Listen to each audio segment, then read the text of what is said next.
Buenas tardes con todas y con todos. Les agradecemos mucho por su presencia.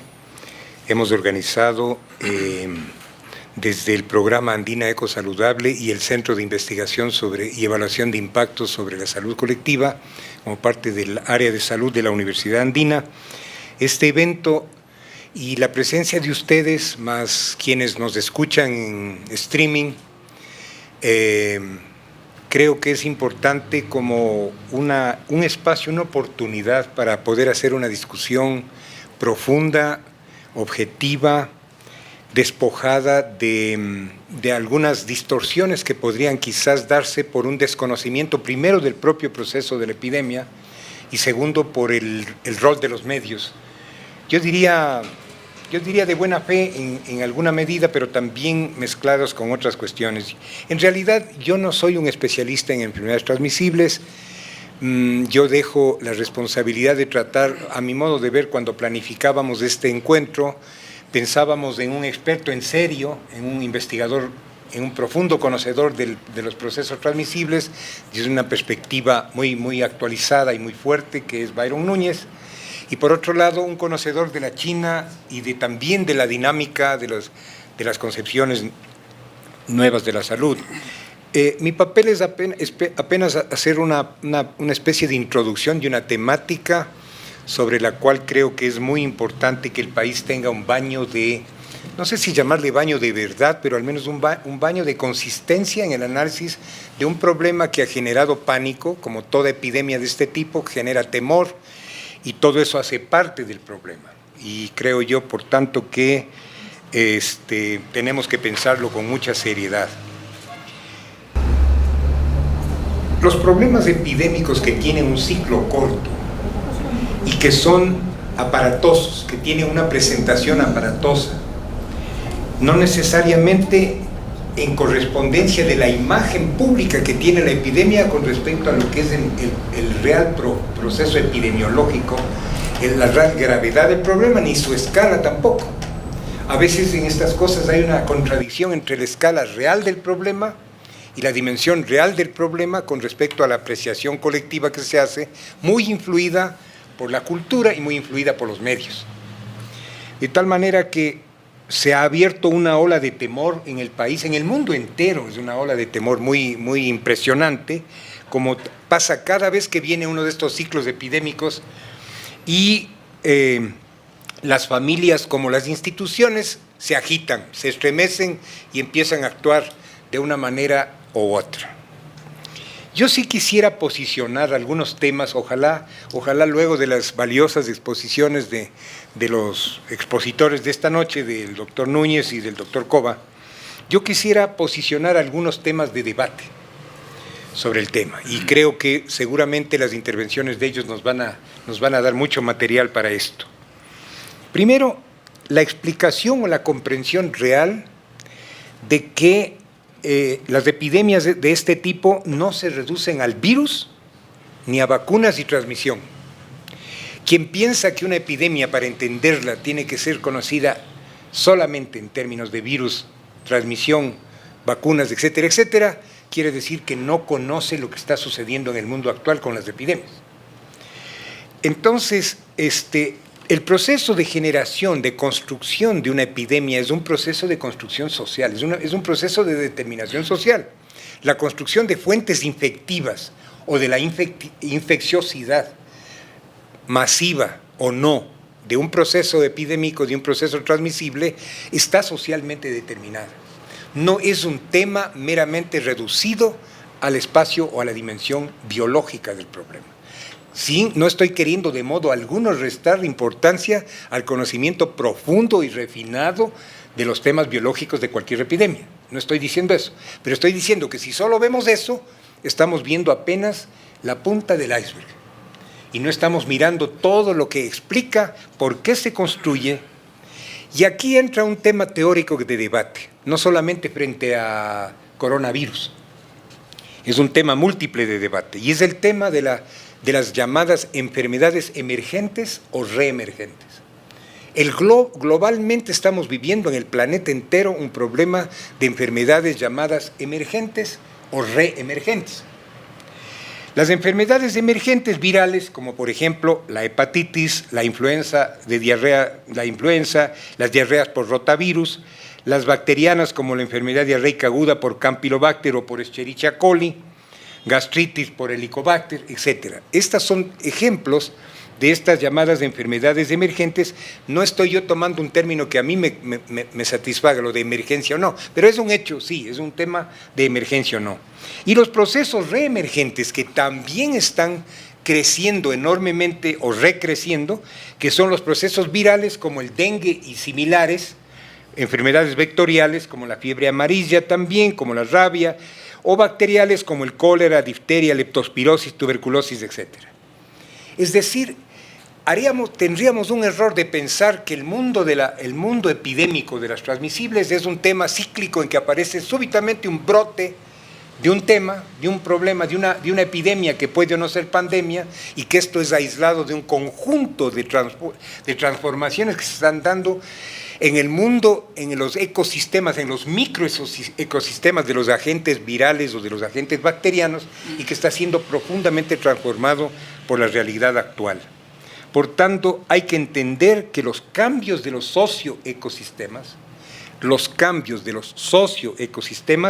y la aceleración de formas destructivas ambientales del metabolismo ambiental son los que están, entre otras cosas, generando una dinámica, un condicionamiento.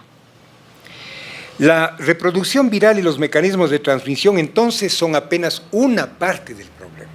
Y van a ver ustedes con un ejemplo que voy a citar cómo es esto de importante, porque voy a tomar un caso que es un símil en la lógica de lo que ha sucedido, que es la pandemia que en el 2006, 2005, 2008 estuvo presentándose de AH1N1, y que yo la estudié en ese momento porque tenía una responsabilidad docente en Brasil y yo tenía que ir a un debate sobre el tema. El caso de la pandemia, de lo que originalmente se llamó fiebre porcina, así se llamó, los primeros días, pero detectado la globalización del nombre porcina, que era el nombre correcto para esa pandemia, se lo cambió en 72 horas gracias al impacto mediático. En 72 horas ya dejó de llamarse fiebre porcina, se pasó a llamar la AH1N1, es decir, se redujo en la problemática de la producción al elemento viral, al elemento microbiológico. Entonces, esto nos hace pensar que son casos similares porque las mutaciones virales y las recombinaciones como el caso de la pandemia de AH1N1, entre el virus humano y aviar, se dio en un escenario donde tenía que haber una masa de genoma que permita en un tiempo corto una recombinación que tenga la fuerza para crear una nueva cepa viral. O sea, la nueva cepa AH1N1 pudo surgir porque se dio en un gigantesco criadero de cerdos, en donde había más de 1 millón de cerdos, en condiciones de cría, donde en las granjas Carroll de México, en la zona de las granjas Carroll, donde había un confinamiento masivo y sistemas de manejo peligroso y favorecedores. Entonces, alrededor de ese caso, yo quiero tejer algunas lecciones que nos dio esa problemática. Primero, el hecho de que se desconoció, se borró del planeta, inclusive potentes informes, como el de la Comisión Pew de la Universidad de Johns Hopkins, que estudió ya desde 2005 al 2006 los pasos previos que llegaron más tarde a la epidemia y que fueron olímpicamente soslayados. No estamos hablando de una universidad mexicana solamente, que sí hubo voces en México, pero estamos hablando de una potente universidad norteamericana de la Ivy League, la Hopkins, que estaba con su comisión de investigación sobre la producción animal con relación a este tipo de problemas. ¿Qué es lo que se aprendió de eso? Primero que era un hecho evidente que el condicionamiento que hace la acumulación de cría de animales industrial hace que haya las condiciones favorables para la recombinación genética. Primera cosa. Segundo, hubo una complicidad institucional en el sentido de los silencios, las demoras, las exageraciones o las inhibiciones de temas y otros fenómenos que fueron ocultados. Hoy nomás el Times de Nueva York, el New York Times, tiene una noticia. En su edición de hoy, el New York Times informa al mundo que el doctor chino que dio la alarma temprana sobre el coronavirus ya hace meses y fue silenciado por las autoridades, falleció el día de hoy del problema del coronavirus. Ese es un hecho simbólica y realmente muy potente, porque exacto lo que sucedió con el caso de la fiebre porcina. ¿Qué pasó? Hubo una persecución volvamos a México, persecución a los denunciantes o invisibilización de los estudios que estaban señalando los gravísimos problemas como el de la Pew Commission. La OMS denuncia en la comunidad europea, digamos, hay una denuncia en la comunidad europea de que la OMS había generado en un consejo en donde había 4 de sus miembros que tenían algún tipo de vinculación, no estoy al tanto del detalle, con las empresas productoras de antivirales y de vacunas. Esa es la que dicta la pandemia 6, grado 6, que es el grado más grave de pandemia, y que hace que se declare la pandemia de lo que se llamó fiebre porcina y ahora se llamaba H1N1, que nadie entiende un demonio. ¿Qué es? Persecución, medios grandes propagan, ya les di el ejemplo. ¿Cuál será el poder de los medios que en 72 horas cambiaron el nombre de la pandemia? Que en todos los periódicos del mundo se hablaba de fiebre porcina, en 72 horas después se hablaba de AH1N1. Reducción radical. ¿Qué decía Pew, la Comisión Pew, sobre México? Noten las similitudes, vayan haciendo los paralelismos con el coronavirus. Producción animal a gran escala es muy peligrosa, al menos en la forma como se estaba dando en ese caso.